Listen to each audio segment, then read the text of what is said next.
you, Madam. Thank you, Madam Chair. I would like to start by thanking you, thanking the organizers. Well, how many times do you press this button? Once. Well, Once. I think it's okay, but it needs to be I will try to speak louder. Does that work better? Very good. So, let me start by thanking you, Madam Chair, and thanking the organizers of the Second World E-Parliamentary Conference for having conferred on me the honor of addressing you as this conference starts its proceedings. And let me start by saying at the outset that I'm very pleased to see that we have in this room both senior officials as well as members of Parliament attending the event. This, of course, makes all the sense in the world, since you have to work together to ensure that parliaments and citizens can benefit from ICT. The subject that I was going to explore with you is e-Parliament and how it works and some of its roles in today's democracies. Before I do that, though, let me say that e-Parliament is really synonymous with Parliament in the modern world. The World e-Parliament report released earlier this year defines e-Parliament as a parliament that is empowered to be more transparent, accessible and accountable through the use of ICT. An e-Parliament empowers people to be more engaged in public life. An e-Parliament provides higher quality information and greater access to its parliamentary documents and activities. E-Parliament uses information and communication technologies to support its primary functions of representation, lawmaking and oversight more effectively. Through the application of modern technology and standards and the adoption of supportive policies, a Parliament fosters the development of an equitable and inclusive information society. Asked to comment on the institution of Parliament a couple of years ago, the then President of the IPU said that the paradox of our times is that we hail the victory of democracy while we lament the fact that in many countries Parliament, the central institution of democracy, is facing a crisis of legitimacy. What is wrong with Parliament and with democracy? Well, for one thing, and excuse me for saying this, public life is dominated by men.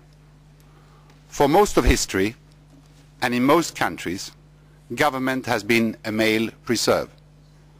This is still true, and it is rare for women to be participating in public life in proportion to their numbers in the population. This not only undermines the democratic principle of equality, it deprives public life of women's full contribution. In short, it makes precious little sense. Experience shows that the situation will only really change when political parties feel obliged, either through public pressure or legal requirements, to change their procedure for candidate selection. Getting to that point requires public awareness, focus and debate. Almost always, improvement of this nature comes through organized pressure from the public itself. That is one of the beauties of democracy, its capacity for self-correction.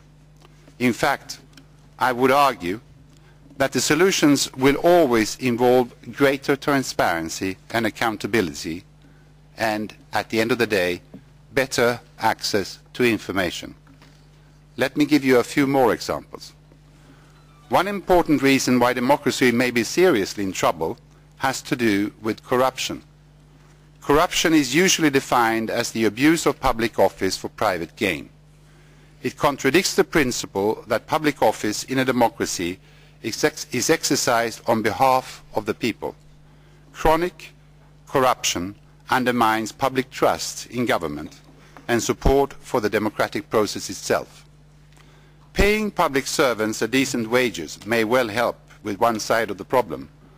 Improving the likelihood of exposure and enforcement of sanctions on defaulters may serve as a very healthy deterrent on the other side. Here, the media and anti-corruption organizations of civil society can play a significant role. Another phenomenon undermining democracy in Parliament is the so-called tyranny of the majority. Decisions taken in accordance with the majority view are necessarily more democratic than decisions taken by a few or a minority. However, they can become oppressive when they infringe upon the basic democratic rights of an unpopular individual or group to participate in political processes, or when an ethnic, linguistic or religious minority is excluded from any share in power.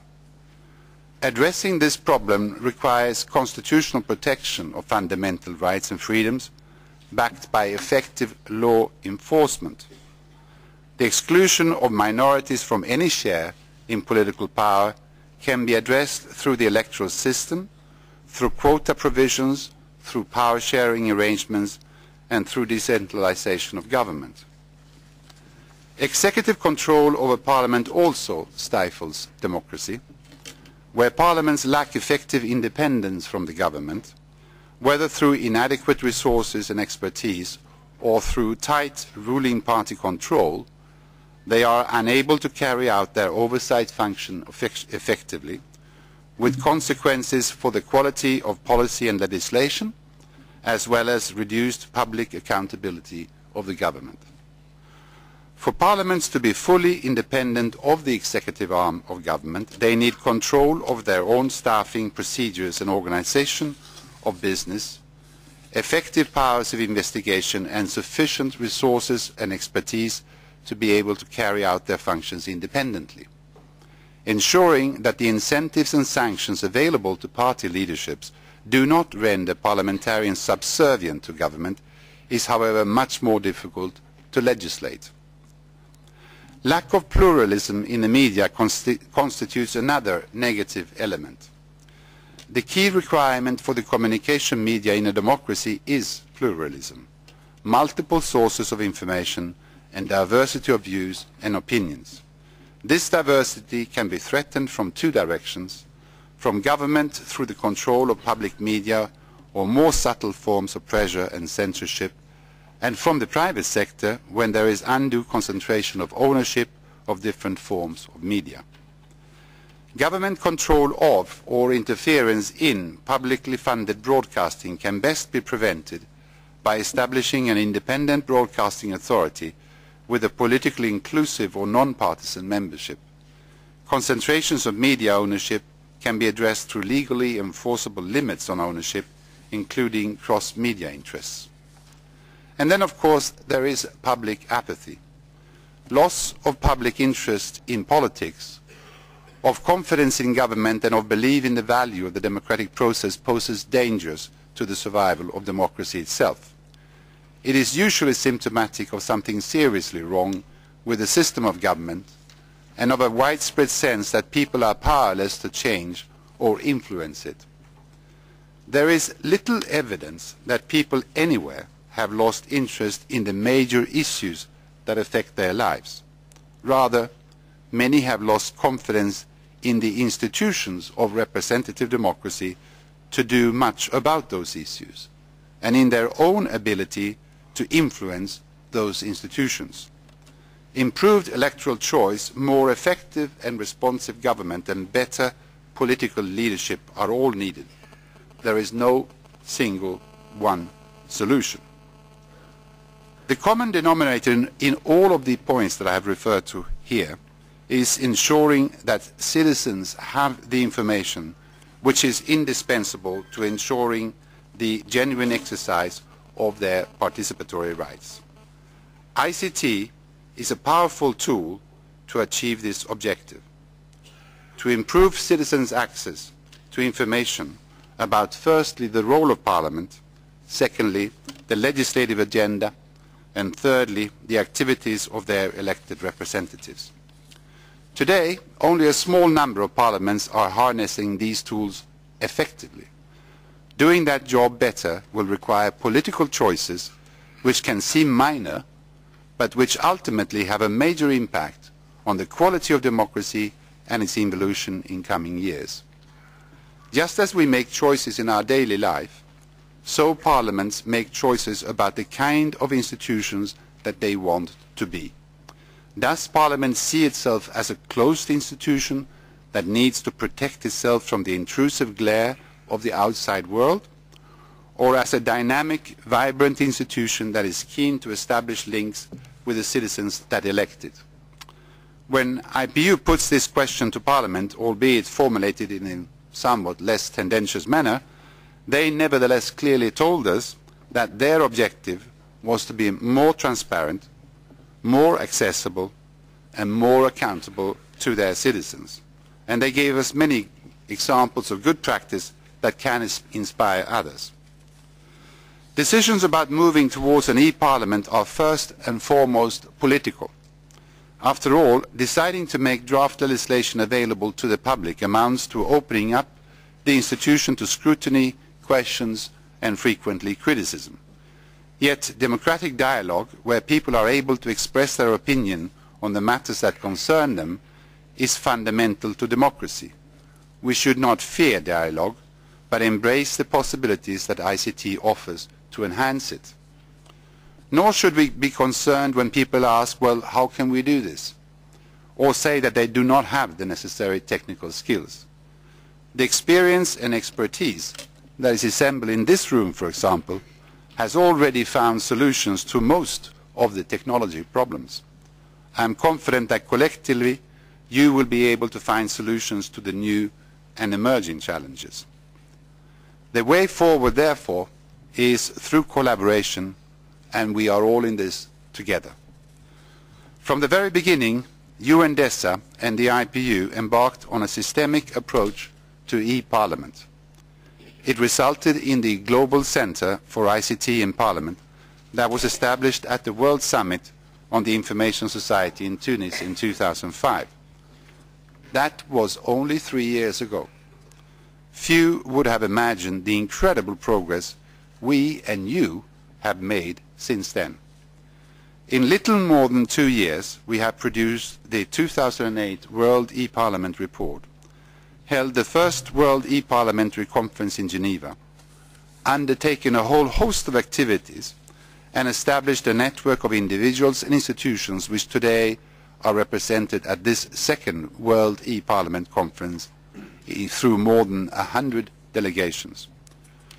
During this short period, we have found that the fast pace of innovation and the characteristics of ICT allow us not only to identify and exchange solutions and experiences, but also to develop some of them jointly. The experience of the regional UNDESA program in Africa demonstrates that collaboration is also possible on advanced solutions by using document standards and open source information systems. The establishment of learning and knowledge networks, as well as working groups on specific topics, is necessary to reinforce this process of interparliamentary collaboration and cooperation. I would like to congratulate you, Dr. Soro, for having hosted the Cairo conference that established the Charter of the Africa Parliamentary Knowledge Network and all African parliaments that have endorsed it. I would like to take this opportunity to invite your colleagues in Latin America, in the Caribbean and in other regions to emulate his example and to create similar vehicles of cooperation among officials and members dealing with the parliamentary machinery. Working in a global partnership is not easy, but it is essential to achieve greater results.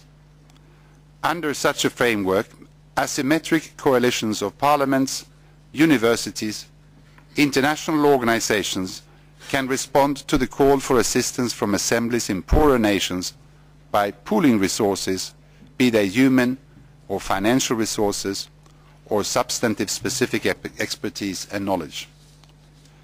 After this conference is over, the Global Centre for ICT in Parliament and a member of its high-level board will have the task to translate its outcome into concrete activities. I therefore invite you to see the plenary and parallel sessions of this conference as part of a broader process and to express your ideas and recommendations openly. I am particularly glad that one of the sessions will seek to improve on the guidelines on parliamentary websites which the IPU published in the year 2000. While many of the guidelines retain their validity, this conference constitutes an opportune moment to incorporate the evolution in the technological environment and the many lessons that have been learned by parliaments on the web.